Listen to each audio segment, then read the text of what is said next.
Good morning सब बच्चों को। Good morning. जल्दी से कहना पूरा फटाफट क्लास में करने वाला है।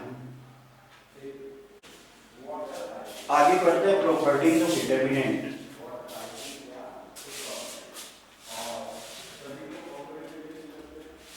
अब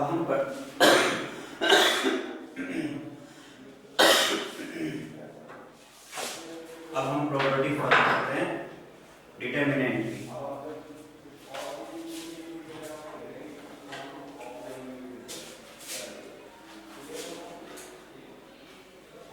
क्वेश्चन नंबर 2। किसमें क्वेश्चन नंबर 2 पूछेगा? 2 में कुछ भी तो नहीं है। 2 में 2 पार्ट बताओ, फर्स्ट और सेकंड में कौन सा बताना है? क्वेश्चन नंबर सेकंड जो बच्चा पूछ रहा है सेकंड पार्ट पूछ रहा है। ठीक है, देखो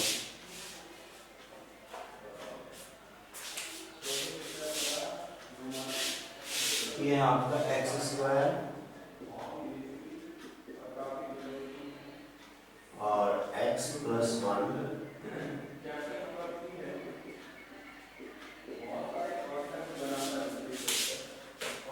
देखो बेटा, जो सेकंड क्वेश्चन पूछ रहा है बच्चा, देखो इसमें हमें करना क्या है? मल्टीप्लाई करो आप तो x² - x+1 multiply x+1 then minus x+1 into x - 1। बेटा ये आपके पास एक फॉर्मूला बन गया स्टार्टिंग वाला। स्टार्टिंग वाला एक फॉर्मूला है कि a + b into a² - ab + b²। तो ये फॉर्मूला होता है आपका x³ + 1 का, और इधर आपके पास आ गया x² - 1। ब्रैकेट हम खोलेंगे बेटा तो x³ + 1 - x² + 1, तो ये आ गया x³ - x² + 2। ये आपका हो गया क्वेश्चन। ठीक है, चलो अब हम प्रॉपर्टी फर्स्ट देखते हैं। आंसर नहीं आ रहा बेटा, आंसर भी देखते हैं।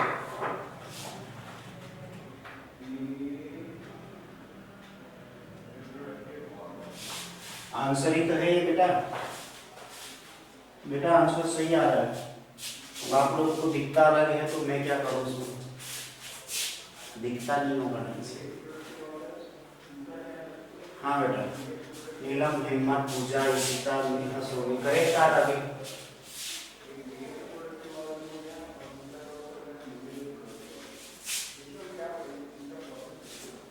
जिसको जो पूछना है सामने आओ पूछो। ठीक है, अब हम आगे देख रहे हैं इसमें प्रॉपर्टीज ऑफ डिटरमिनेंट।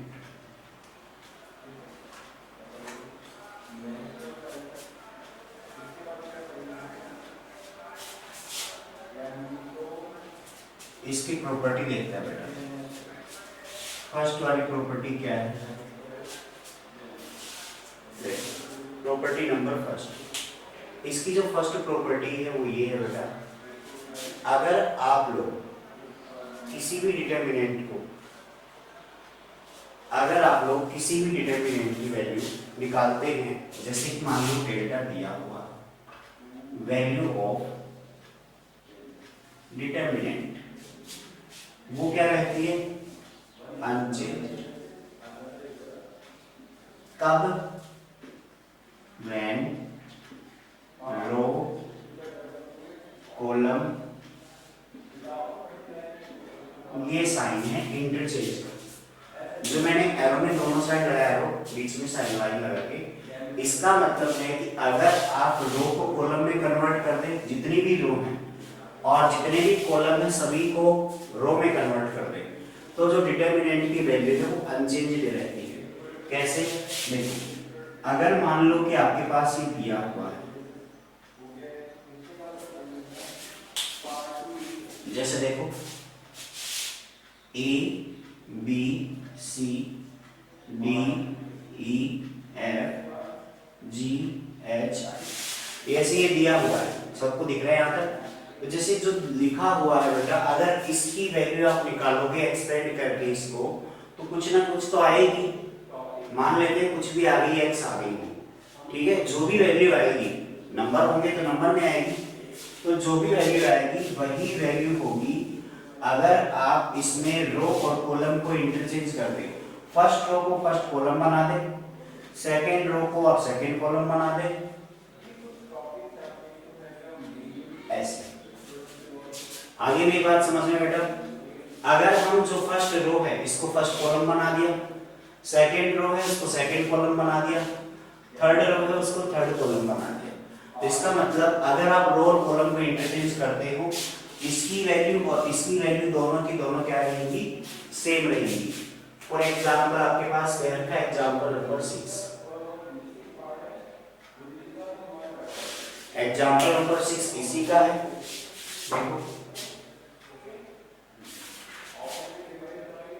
देखो बेटा, verify property delta is equals to, अब इसमें हमें डेल्टा की वैल्यू दे रखी है 261 -305 54 माइनस। देखो इसकी वैल्यू निकालते हैं पहले डायरेक्ट, फिर हम निकालते हैं इसकी रो और कॉलम को इंटरचेंज करके क्या दोनों सेम आती है या नहीं आती। वही होगा हमारा वेरिफिकेशन इसका प्रॉपर्टी फर्स्ट का। देखो कैसे करेंगे, अगर मैं इसकी वैल्यू निकालता हूं तो डेल्टा इज इक्वल्स टू बेटा आपके पास आएगा, मैं इसका एक्सपेंड करता हूं with respect to r1, r1 ले लो r2 ले लो, जो मर्जी हो कोई भी ले लो, कोई भी रो कोई भी कॉलम, ठीक है। देखो डेल्टा निकालते हैं, 2 बाहर ले लिया मैंने, 2 बाहर लिया है तो ये सब हट जाएंगे, 2 पे प्लस बनाएंगे तो ये 0 - 20 आएगा, 0 - 20, फिर बेटा +3 आएगा और ये आएगा -42 -4, फिर आपका +5 आएगा और 5 को छोड़ देंगे तो बेटा ये आएगा 30 -0, इसको सोल्व करेंगे तो -40 आ गया, ये 46 आएगा तो माइनस का आएगा, और 46 को जब आप 3 से मल्टीप्लाई करेंगे तो ये शायद आपका आ जाएगा 138, लगभग देख लेना बेटा, अगर गलत हो तो वहीं पे ये 150 आ गया बेटा। ये प्लस का 12 बच जाएगा इधर, और प्लस का 12 इसमें से कम करेंगे तो माइनस का 28 आएगा शायद। कैलकुलेशन आप लोग चेक कर लेना, ये मैंने इसका एक्सपेंड किया तो इसका आंसर है। अब बेटा हम इसको वापस रो और कॉलम पे इंटरचेंज करते हैं तो डेल्टा इज इक्वल्स टू क्या आएगा, 2 -3 5 6 0 4 1 5 -7। बेटा मैंने रो और कॉलम पे इंटरचेंज कर दिया, अब मैं वापस से डेल्टा निकाल रहा हूं, रो और कॉलम को मैंने इंटरचेंज कर दिया। अब मैं वापस से अगर डेल्टा निकालना चाहूं तो क्या आएगा, देखो अगर मैं डेल्टा निकालना चाहूंगा वही r1 के रेस्पेक्ट में निकालते हैं, 2 को मैंने बाहर ले लिया, इसको और इसको छोड़ देते हैं तो ये 0 होगा और माइनस का 20 होगा, फिर 6 को बाहर ले लिया बेटा तो 21 -25, फिर 1 को बाहर ले लेते हैं, 1 को बाहर लेंगे बेटा तो ये आएगा माइनस का 12, -0 आ जाएगा 12 के बाद में। अब आपके पास क्या आएगा, देखो ये आ गया माइनस का 40, ये बेटा आएगा माइनस का 4 और माइनस को इससे मल्टीप्लाई करेंगे तो 24 और यहाँ आएगा माइनस का 12। इसके बाद क्या बचेगा आपके पास में, ये माइनस का 16 -12 इज इक्वल्स टू -28। बेटा दोनों आंसर सेम है। प्रॉपर्टी फर्स्ट आप लोगों को समझ में है, किसी बच्चे को प्रॉपर्टी फर्स्ट में प्रॉब्लम है तो बताओ, किसी को नहीं है, आ गया सबको समझ में प्रॉपर्टी फर्स्ट। बेटा सीताराम समझ में आएगा, सीताराम सभी आ गया, नहीं आया, हाँ बताओ बेटा कहाँ प्रॉब्लम है। ये इसकी वैल्यू निकालना आती है आपको, लिख के भेज दो। और किसी बच्चे को डाउट है, किसी बच्चे को, नीलम, अंकित चौधरी, हिम्मत सिंह, आगे आपको पूजा यादव, नेहा, वीरेंद्र, इशिता, हिम्मत, सब बच्चों का आ गया। देखो इसमें आगे देखते हैं। अच्छा ये प्रॉब्लम है, ठीक है बेटा, ये प्रॉब्लम भी जल्दी सॉल्व हो जाएगी, होता है थोड़ा बहुत, आपके आसपास ही ऐसी प्रॉब्लम क्रिएट होती है थोड़ी बहुत, ठीक है। देखते हैं आप लोग नोट कर लेना, इसको नोट करना चाहो फटाफट, फिर हम आगे बढ़ते हैं प्रॉपर्टी सेटिंग की तरफ।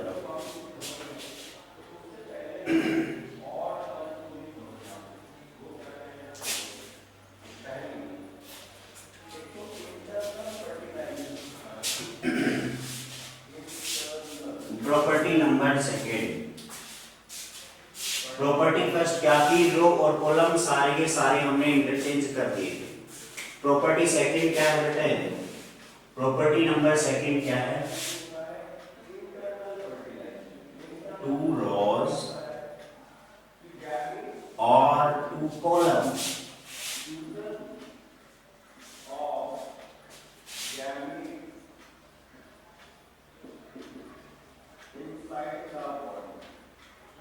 are interchanged। क्या है इसमें, कोई भी दो ऐसी रो ले आप, चाहे R1 R2 R3 में से कोई भी दो रो उठा ले, इसमें मैंने R1 और R3 ले लिया, R1 और R3 को आपस में इंटरचेंज कर दे, R1 की जगह R3 लिख दे, R3 की जगह R1 लिख दे, या फिर आप ऐसा करें कोई भी दो कॉलम लें, उन दोनों कॉलम को इंटरचेंज कर दे, मतलब C1 की जगह C3 और C3 की जगह C1। तो इनको आपस में इंटरचेंज करने से जो डिटरमिनेंट की वैल्यू होती है वो क्या फर्क पड़ता है,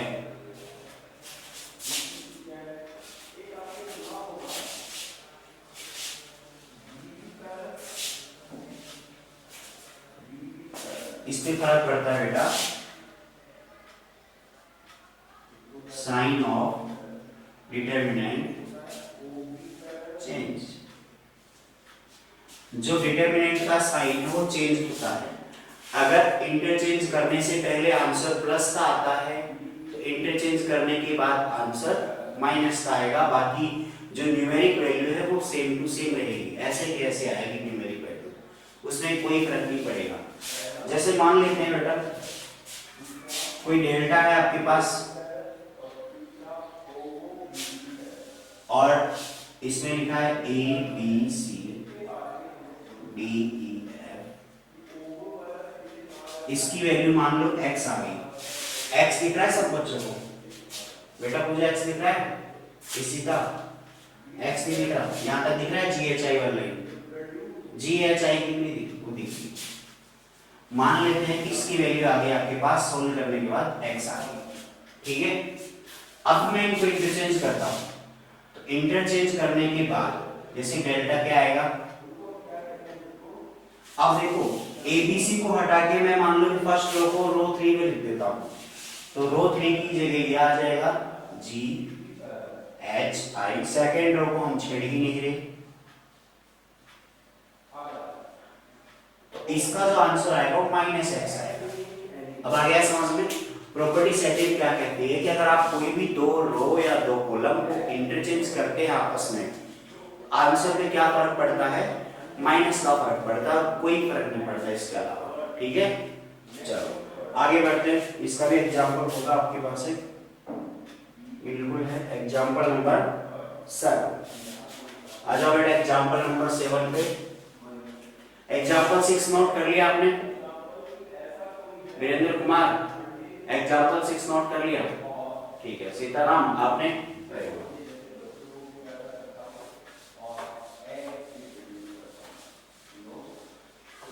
एग्जाम्पल नंबर 7 क्या बोल रहा है देखो,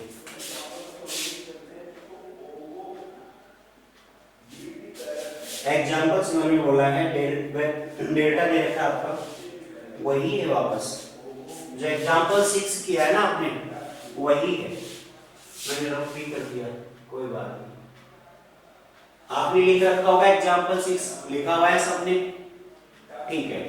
देखो ये आपका 2 6 1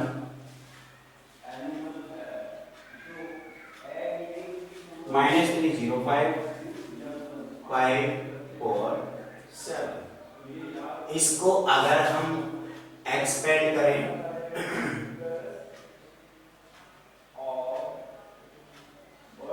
ये बात समझ में आई? गोविंद सिंह बेटा क्या प्रॉब्लम बताओ?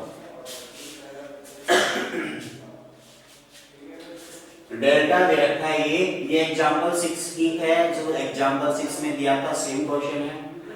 एग्जांपल 6 में हमने उसको एक्सपेंड किया था R1 के अकॉर्डिंग या R1 के रेस्पेक्ट में, तो हमारा आंसर -28 आया। तो हमने डायरेक्ट लिख दिया। इसी बच्चे कोई प्रॉब्लम है? बोलो नहीं।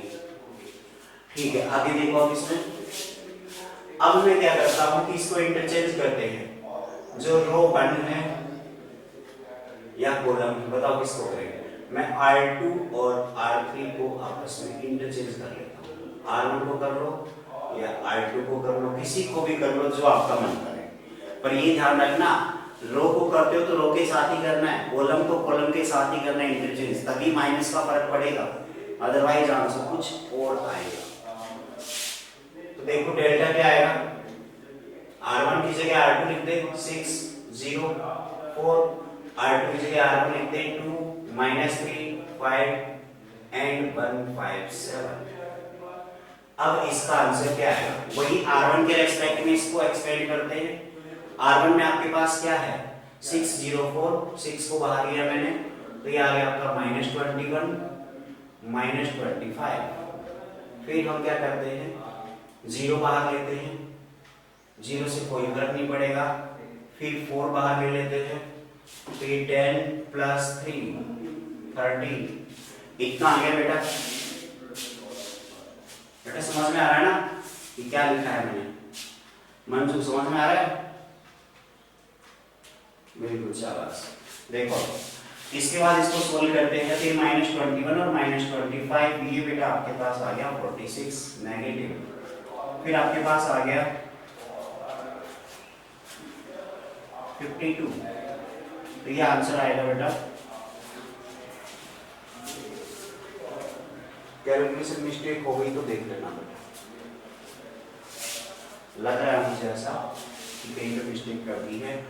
और वो मिस्टेक क्या है आपकी? -7। क्वेश्चन थोड़ा सा हमने अलग लिखा 261 -305 54 -7। ये माइनस का 7 है बेटा। देखो फटाफट कैलकुलेशन देख लो। p प्लस का आ गया 6 बाहर, ये माइनस का 7 है, तो ये आपके पास आ गया 21 -25। बिल्कुल सही है, बाकी 0 4 बाकी सही है। देखो अब क्या आएगा आपके पास में? देखो 6 × -4 और इधर आ गया 52, ये आ गया -24 + 52। बेटा क्या बचेगा? शायद 28 आएगा, देख लेना। ठीक है 28 आएगा। तो बेटा पिछला आंसर क्या था? माइनस का 28, इस बार कितना है? प्लस का 28। क्या फर्क पड़ा? माइनस का। तो सेकेंड प्रॉपर्टी आपकी यही कहती है कि अगर आप कोई भी 2 रो या 2 कॉलम को इंटरचेंज करते हैं तो जो आपका आंसर है उसमें माइनस का फर्क पड़ेगा। फटाफट से नोट कर लो, किसी बच्चे को डाउट हो तो बता देना। ठीक है, जल्दी से नोट करो, फिर हम आगे बढ़ते हैं प्रॉपर्टी थर्ड की।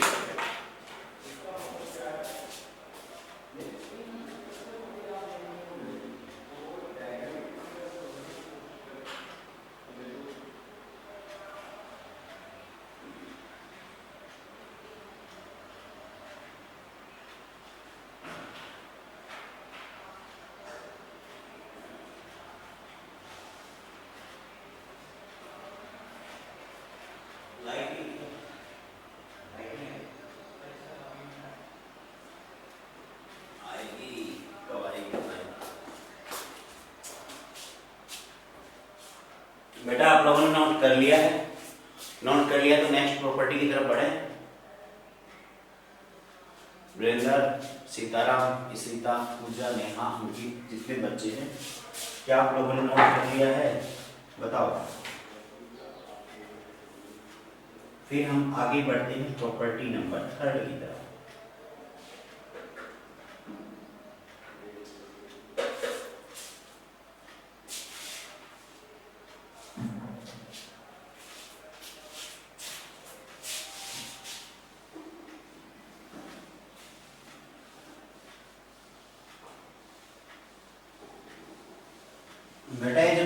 लिख रहे हैं ना, क्वेश्चन सोल्व करने में बहुत हेल्प करेंगी। और एक क्वेश्चन इसका हमेशा आता है, वो क्वेश्चन भी आपको बता दी जाएंगे 5-7 ग्रुप में, या मैक्सिमम 10 क्वेश्चन मान लो, जिनमें से एक क्वेश्चन आता है हमेशा, बड़ा क्वेश्चन। ठीक है। हाँ बेटा, जिस बच्चे को समझ में नहीं आया वो बच्चा कौन है बताओ।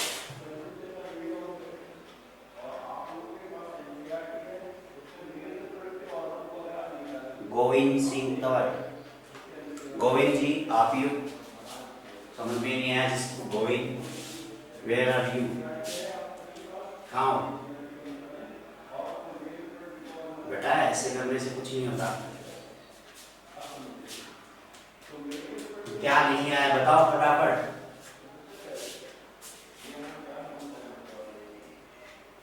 जल्दी बताओ फटाफट, क्या समझ में नहीं आया? अभी तो एग्जाम्पल 7 लिखा हुआ है, बताओ। एग्जाम्पल 7 वापस देखो, जल्दी से देखो बोर्ड पे, जिस बच्चे को नहीं आया। हमें क्या करना है, डेल्टा दिया हुआ है, इसको एक्सपेंड करना है किसी भी रो या कॉलम के अकॉर्डिंग, और उसका आंसर निकालना है। निकाल लिया हमने, एग्जाम्पल 6 में किया था, इसका मतलब आपने एग्जाम्पल 6 भी नहीं किया। एग्जाम्पल 6 में किया था कि इसको एक्सपेंड करेंगे, इसका रिजल्ट -28 आएगा। अब आपकी प्रॉपर्टी सेकंड क्या कहती है, ध्यान से सुनना बेटा, कि अगर आप किसी भी डिटरमिनेंट में कोई भी 2 रो या 2 कॉलम को आपस में इंटरचेंज करते हैं, आपस में इंटरचेंज करने का मतलब ये है कि 2 आदमी खड़े, एक यहाँ खड़ा है एक वहां खड़ा है, उसकी जगह मैं खड़ा हो जाऊं, मेरी जगह वो खड़ा हो जाए, वो होता है इंटरचेंज करना आपस में। समझ गए मेरी बात को? तो आपस में इंटरचेंज कर रहे हैं, तो इसका मतलब R1 की जगह कौन शिफ्ट हो गया, ये आपके R1 की और ये आपके R2 की। R1 की जगह तो R2 चली गई, और ये कहाँ गई, R2 की जगह। आ गया समझ में? तो इनको इंटरचेंज करने के बाद नई डिटरमिनेंट आ गई आपके पास, ये 604 ऊपर चली गई, 2 -3 5 नीचे आ गई। R3 को आपने चेंज किया ही नहीं, 2 को ही कर सकते हैं आपस में इंटरचेंज। ठीक है, तो इंटरचेंज करने के बाद ये डिटरमिनेंट आ गया।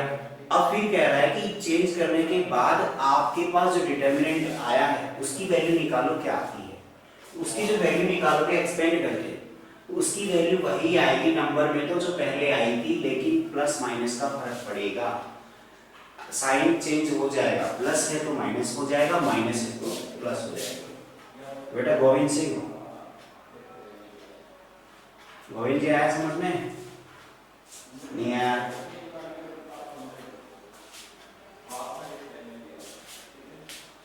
बेटा बोलो फटाफट। हाँ, थोड़ा थोड़ा एक बार इसको और पढ़ना आ जाए बेटा, थोड़ा सा इसको और ध्यान से देखना, जब रिवाइज करो तब। पहले प्रॉपर्टी पढ़ना अच्छे से, प्रॉपर्टी पढ़ने के बाद फिर देखना कि हमने क्या किया है। अब प्रॉपर्टी थर्ड देखो, प्रॉपर्टी थर्ड क्या कहती है,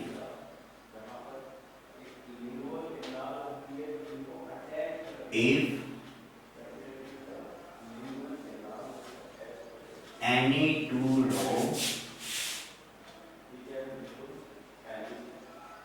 and columns, कोई भी 2 रो हो या तो कोई 2 कॉलम हो, किसी भी डिटरमिनेंट में कोई भी 2 रो या 2 कॉलम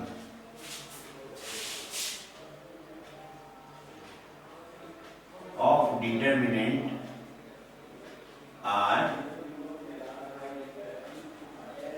identical। इसका मतलब समझे बेटा, कोई भी 2 रो या 2 कॉलम आइडेंटिकल हो, आइडेंटिकल मतलब समझते हो ना, इंग्लिश मीडियम के बच्चे को बहुत अच्छे समझते हो। आइडेंटिकल मतलब बिल्कुल सेम, ठीक है, जैसी फर्स्ट रो है वैसी ही सेकंड रो हो जाए या फिर थर्ड रो हो जाए, जो एलिमेंट फर्स्ट रो में है ऐसे की ऐसे तो सेकंड रो हो जाए या थर्ड रो हो जाए, या फिर कोई भी 2 कॉलम आपस में बिल्कुल सेम हो, देन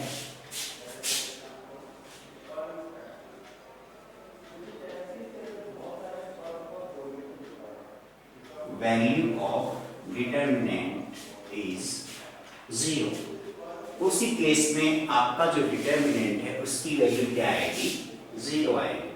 फॉर एग्जाम्पल अगर हम इसमें लिखना चाहें, अगर आपके पास डिटरमिनेंट ये दिया है A B C, A B C D E F, तो इसको एक्सपेंड करने पे रिजल्ट क्या आएगा?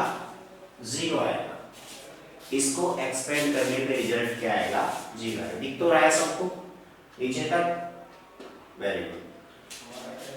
देखने की कोशिश करोगे तो दिख भी जाएगा, है ना?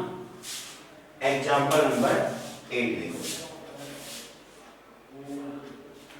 3 2 3।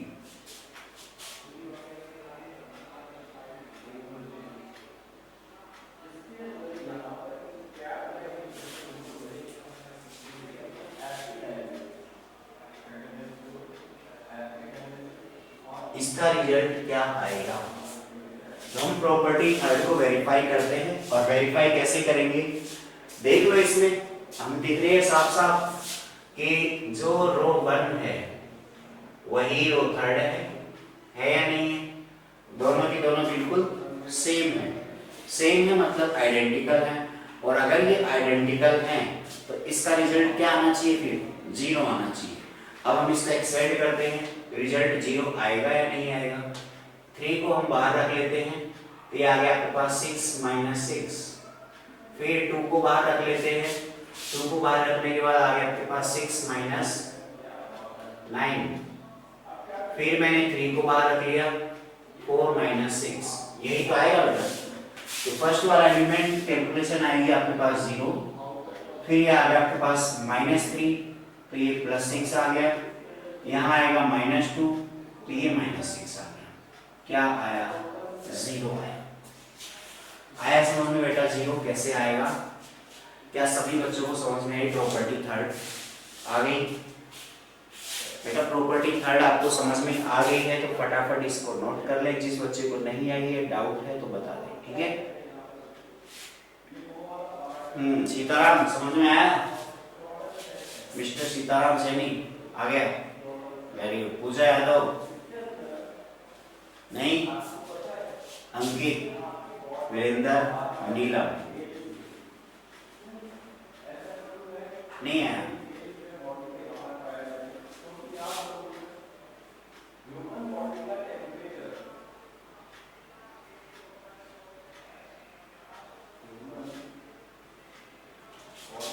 नेहा सोनी बेटा आ गया समझ में?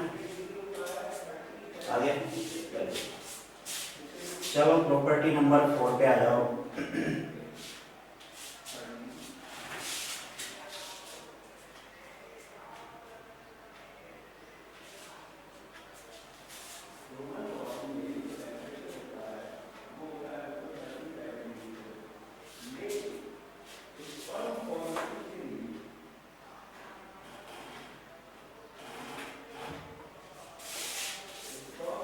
बताएंगे आगे, नोट कर लिया है तो बताओ। मोहित गेट बेटा, बहुत दिन बाद दर्शकों की क्या बात है? Very good. बबीता आगे बेटा समझ में?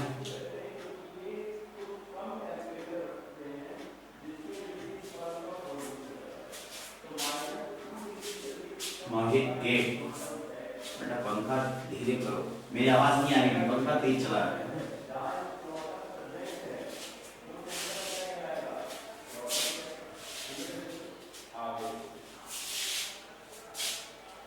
बताएं प्रॉपर्टी नंबर 4।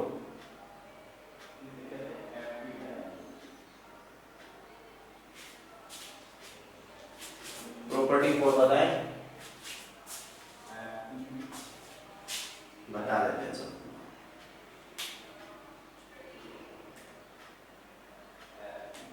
देखो आप प्रॉपर्टी नंबर 4, प्रॉपर्टी 4 में क्या है बेटा कि अगर हमें कोई भी डिटर्मिनेंट दे रखा है, कोई भी एक डिटर्मिनेंट दे रखा है, मान लो कि ए बी सी और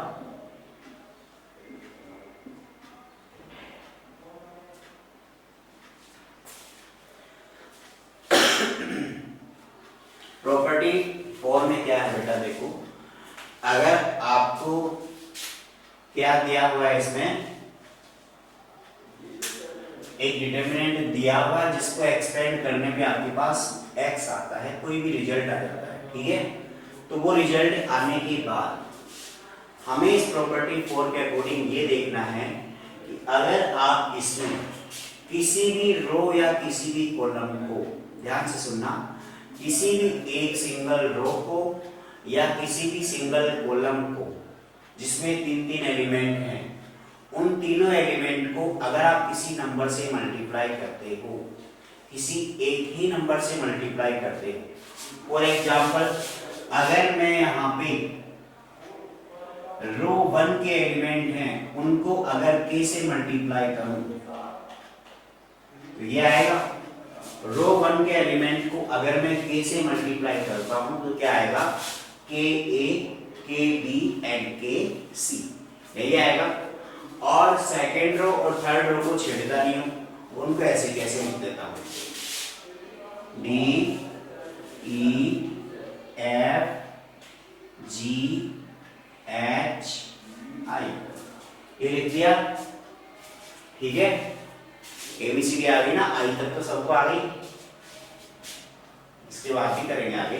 देखो अब हमें जो इसका रिजल्ट मिलेगा वो क्या मिलेगा, इसका जो रिजल्ट मिलेगा बेटा, इससे पहले जो रिजल्ट था वो रिजल्ट आपका उस नंबर से डायरेक्ट मल्टीप्लाई किया आपने, उसको अगर हम रिजल्ट से मल्टीप्लाई कर दें तो हमें वही आंसर मिलेगा। मतलब क्या, अगर इसका आंसर x मिलता है और आपने किसी भी सिंगल रो को k से मल्टीप्लाई किया है तो जो नई डिटरमिनेंट बनेगी उसका आंसर kx आएगा। क्या आएगा, k इंटू x। मतलब उस k को आप डायरेक्ट आंसर से मल्टीप्लाई कर देंगे तो आंसर भी उतना ही आ जाएगा, ठीक है। अब बताओ, मैं लिख रहा हूं वापस एक और,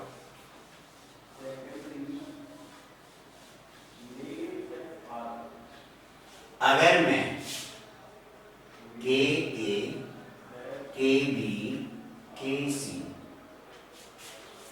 P D F Q G Q H, इसका रिजल्ट क्या आएगा कौन बताएगा, जो दिया हुआ है उसकी हेल्प लेनी है बस। जल्दी से बताओ कौन बताएगा, उसके लिए फिर इनाम दिया जाएगा, रिजर्व हो जाएगा उसके लिए फिर इनाम, जल्दी बताओ।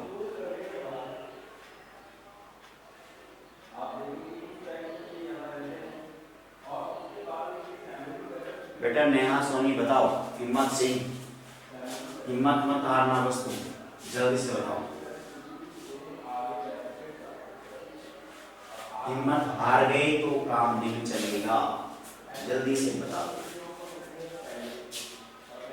के पी यू एक्स, नीलम सैनी, क्या बात है, आता है आपको, गोविंद सिंह, हिम्मत सिंह, सबको आता है, इंटेलिजेंट बच्चे।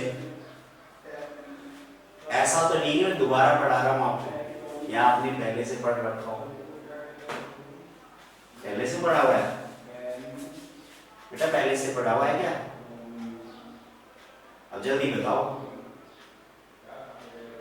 नीलम सैनी पहले से पढ़ा हुआ है, हिम्मत सिंह नो, यही से सीख गए, 1 मिनट में इतना सीख गए, इसका मतलब आपको एडवांस लेवल में लेके जाना पड़ेगा ना।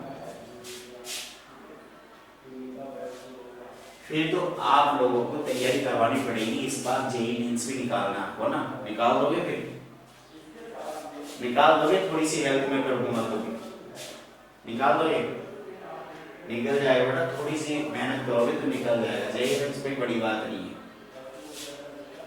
मैथ्स में तो जो हेल्प होगी वो मैं कर ही दूंगा, बाकी सब्जेक्ट में आपको करनी पड़ेगी मेहनत।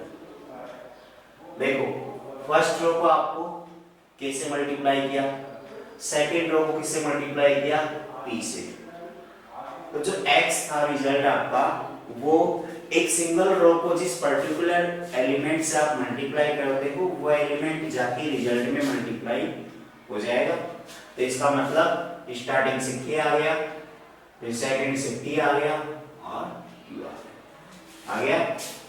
ठीक है, तो आप समझ ही गए। तो एग्जांपल नंबर 9 भी कर लेते हैं बेटा। टाइम आपका 1 मिनट बच गया, कोई नहीं।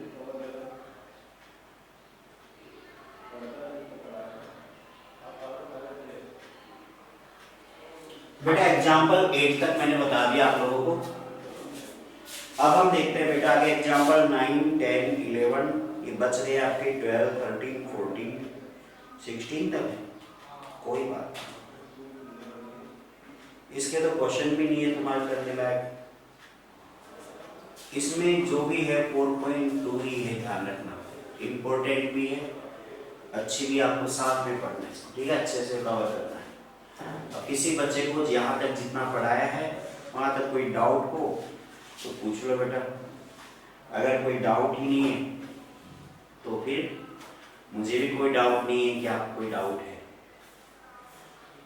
ठीक है, आज की क्लास केवल इतनी ही। Thank you, bye. अगली क्लास में मिलते हैं कल।